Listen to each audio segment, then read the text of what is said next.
like Canada has gotten himself a new communist, socialist prime minister. And he may be even worse than Justin Trudeau. In first place, the next Prime Minister of Canada, Mark Carney, with 131,674 votes, resulting in 29,457 allocated points, representing 85.9% of the votes.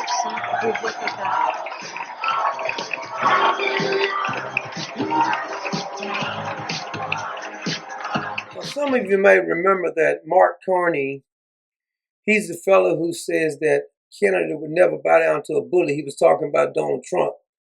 But Mark Carney, you may want to ask your friend Justin Trudeau what happened when he ran the bus into the train called the Trump train. President Trump thinks Canada will cave in.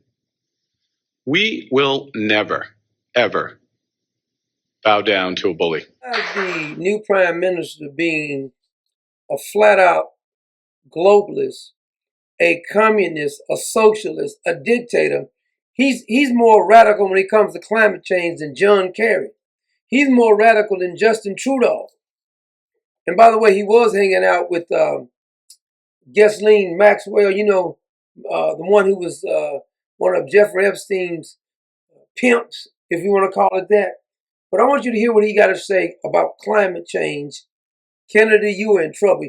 You've jumped out of the fire into a hot frying pan. Something that my government is going to do is to use all of the powers of the federal government, including the emergency powers of the federal government, to accelerate the major projects that we need in order to build this economy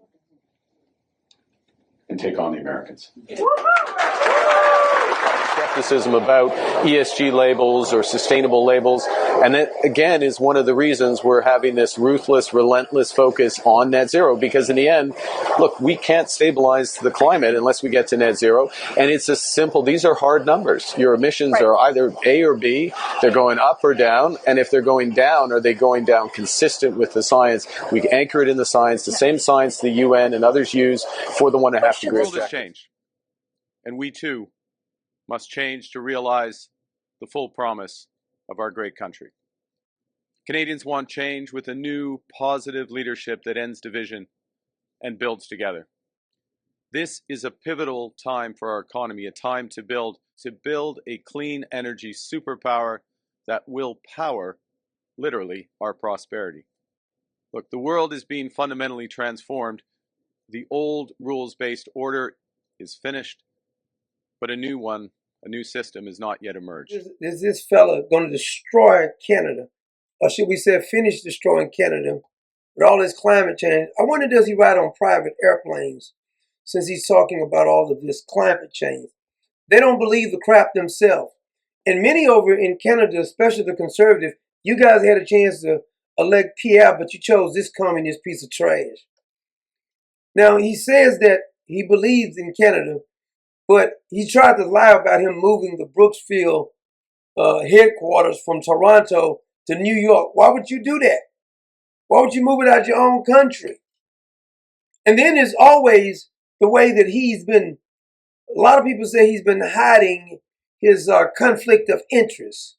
He won't tell us what he's planning on doing, his conflict of interest. And some people are becoming very alarmed about this. And we've been trying to get this information, what you're going to do about putting your conflict of interest disclosures to the public. They have ducked that over and over again.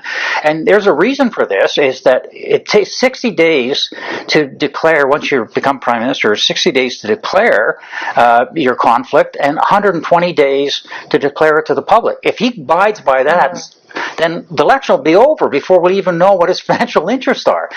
So he's been ducking us a lot. He'll take 2 questions, maybe 3, and then they run away. One thing to say to Canada, got some good people in Canada. We got some people in the common sense nation from Canada. But you guys made a big mistake. And I'm going to leave you with a couple clips from Pierre, the guy you should have elected to be your prime minister. Many of you may have to leave Canada now, even if you can afford to do that. Take a listen to what you could have got a hold of. You picked a globalist communist, a man who's nothing but a whore of the WEF. And people integrated. They arrived here, and while we said to people, look, bring your traditions and culture and your stories, but leave the problems at the door. When I travel across this country, I consistently meet two types of people. One, those who are a little better off and tell me that, and I'll be very blunt about this, that if I don't win, they will leave the country. And they are very numerous. Yes. But you know, I don't worry about them as much. You know who I worry about? The ones who can't leave. The ones who don't know, and if I can just use very blunt language, who tell me I don't know what the hell I'm going to do. I have no idea how I'm going to pay my way. That's right. I met a waitress at a restaurant not long ago, and she came up to me and she grabbed me by the hand and she said, "You have to win." And I said, "Oh, thank you. I appreciate your support." She said, No, it wasn't a compliment. You have to win. And then she told me her story.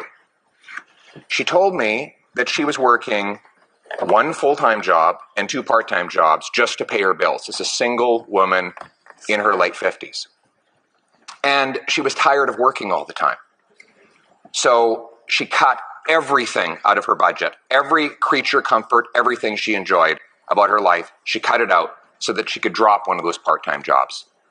And then one morning, she woke up and she walked outside and her car was gone. And she called her insurance and they said they weren't going to cover the replacement value. So she had to take that job back because she simply cannot live her life without a car.